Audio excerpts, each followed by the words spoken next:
શું હાલચાલ છે મિત્રો? આજે તારીખ 19 ઓગસ્ટ 2026 દેશ અને દુનિયાના 25 મહત્વના સમાચારો ઉપર એક નજર. વડોદરા ગંભીરા બ્રિજનું લોડ ટેસ્ટિંગ પૂર્ણ થયું છે. વડોદરામાં અંદાજિત 212 કરોડ રૂપિયાના ખર્ચે તૈયાર થયેલા ગંભીરા બ્રિજ પર લોડ ટેસ્ટિંગની કામગીરી સફળતાપૂર્વક પૂર્ણ થઈ ગઈ છે. ઓગસ્ટના અંત સુધીમાં આ બ્રિજ મોટા વાહનો માટે ખુલ્લો મુકાય તેવી પૂરેપૂરી સંભાવના વ્યક્ત કરવામાં આવી છે. અન્ય મહત્વના સમાચારની વાત કરીએ તો ભાવનગર કૂવામાં પડવાથી 3 યુવકોના મોતની ઘટના બની છે.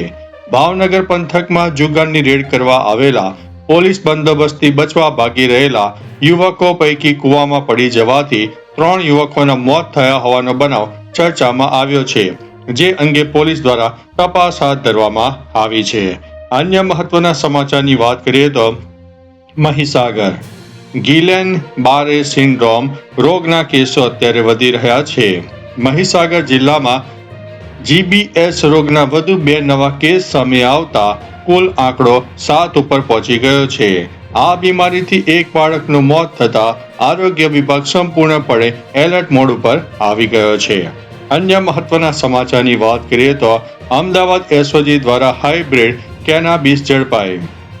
અમદાવાદ એસઓજી પોલીસે મોટી કાર્યવાહી કરીને 672 ગ્રામ હાઇબ્રિડ કેનાબિસ જપ્ત કરી છે. અંદાજિત 20.98 લાખ રૂપિયા રોકડ સાથે એક શખ્સની ધરપકડ કરવામાં આવી છે. અન્ય મહત્વના સમાચારની વાત કરીએ તો ભરૂચની પાવર ગ્રીડ લાઇન સામે ખેડૂતોનું ઉગ્ર આંદોલન.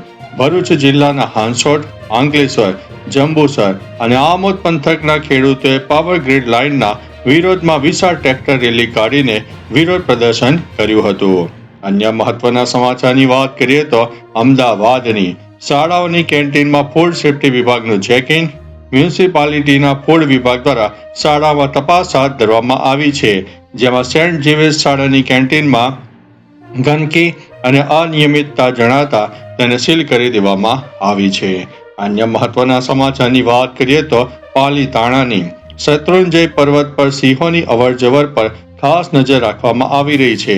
પાલીતાણાના પવિત્ર શૈત્રુંજય પર્વત પર યાત્રાળુઓની સુરક્ષા અને વન્ય જીવનની સંભાળ માટે ડ્રોન કેમેરા, વોચ ટાવર અને ટ્રેકિંગ દ્વારા સિંહોની હિલચાલ ઉપર સતત વોચ રાખવામાં આવી રહી છે. અન્ય મહત્વના સમાચારની વાત કરીએ તો અમરેલીની જાફરાબાદમાં સગીરા સાથે દુષ્કર્મ અને બળજબરીથી કરવામાં આવી હતી. અમરેલીના જાફરાબાદ વિસ્તારમાં સગીરા પર દુષ્કર્મ આચરવાના કેસમાં પોલીસે ગણતરીના કલાકોમાં જ નરાધમ આરોપીને દબોચી લીધો છે.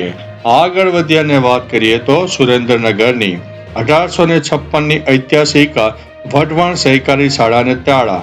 વઢવાણની 169 વર્ષ જૂની ઐતિહાસિક સરકારી શાળાને તાળા લાગી જતા સ્થાનિક રહીશો અને પૂર્વ વિદ્યાર્થીઓમાં ભારે રોષ જોવા મળ્યો છે. આગળ વધ્યાને વાત કરીએ તો અમદાવાદની હાઈકોર્ટની ટ્રાફિક અને દબાણ મુદ્દે કડક ટકોર. અમદાવાદ શહેરમાં વધતા જતા ટ્રાફિક અને ગેરકાયદેસર દબાણો બાબતે ગુજરાત હાઈકોર્ટે મ્યુનિસિપલ તંત્રને કડક નિર્દેશો આપીને તાત્કાલિક અસરકારક અમલવારી કરવા માટે ટકોર કરી છે. આગળ વધ્યાને વાત કરીએ તો અમદાવાદની હાઈકોર્ટની ટ્રાફિક અને દબાણ મુદ્દે કડક ટકોર. અમદાવાદ શહેરમાં વધતા જતા ટ્રાફિક અને ગેરકાયદેસર દબાણો બાબતે ગુજરાત હાઈકોર્ટે મ્યુનિસિપલ તંત્રને કડક નિર્દેશો આપવાની તાત્કાલિક અસરકારક અમલવારી કરવા માટે ટકોર કરી છે. આગળ વધ્યાને વાત કરીએ તો સુરતની વારંવાર એક જ તેલમાં તળવામાં આવતી ખાદ્ય સામગ્રી સામે દંડ. સુરતમાં ગ્રાહકોના સ્વાસ્થ્ય સાથે ચેડા કરતા વેપારીઓ સામે આરોગ્ય વિભાગે લાલ આંખ કરી છે. ટીપીસીનું પ્રમાણ નિયત મર્યાદા કરતાં વધુ મળતા ખાણીપીણીના વેપારીઓ સામે કાર્યવાહી કરવામાં આવી છે.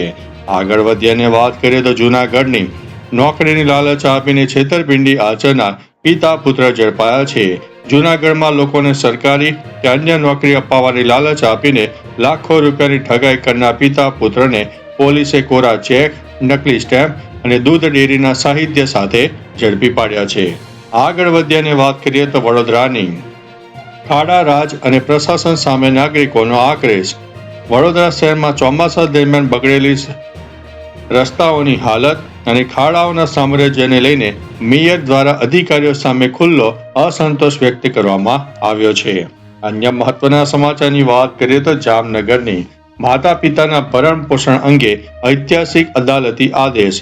જામનગરની અદાલતે વૃદ્ધ માતાનું ભરણ પોષણ ન કરતા એક બેજવાબદાર પુત્રને દર મહિને 4,000 રૂપિયા ચૂકવવાનો સખત આદેશ કર્યો છે.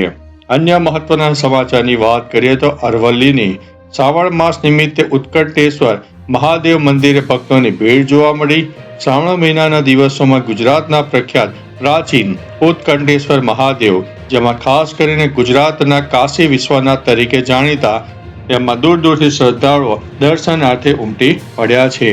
અન્ય મહત્વના સમાચારની વાત કરીએ તો અમદાવાદની આઈટીસી નર્મદા દ્વારા જર્ની ઓફ નર્મદા સાંસ્કૃતિક આહાર ઉત્સવનું આયોજન.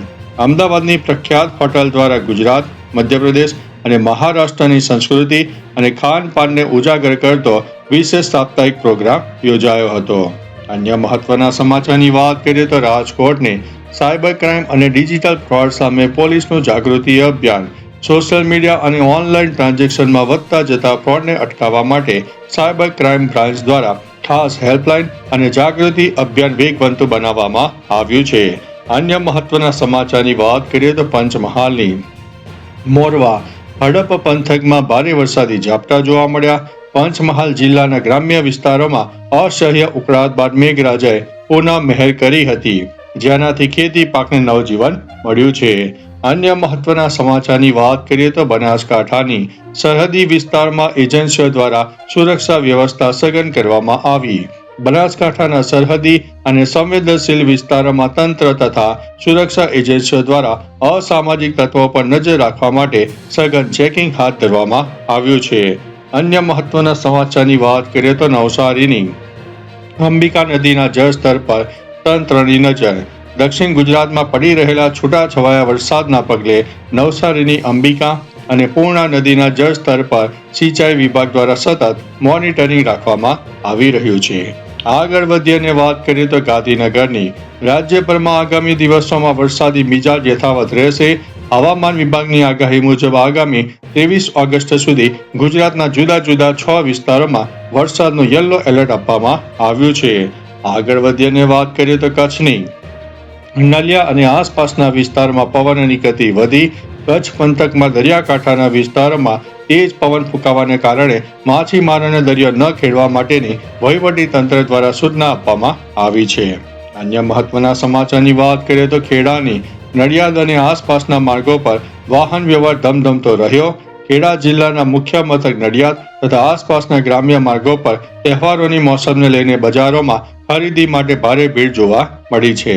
તો ચાલો મિત્રો, ફરીથી દેશ અને દુનિયાના સુપરફાસ્ટ સમાચાર લઈને મળતા રહીશું. ત્યાં સુધી અમને રજા આપશો. નમસ્તે.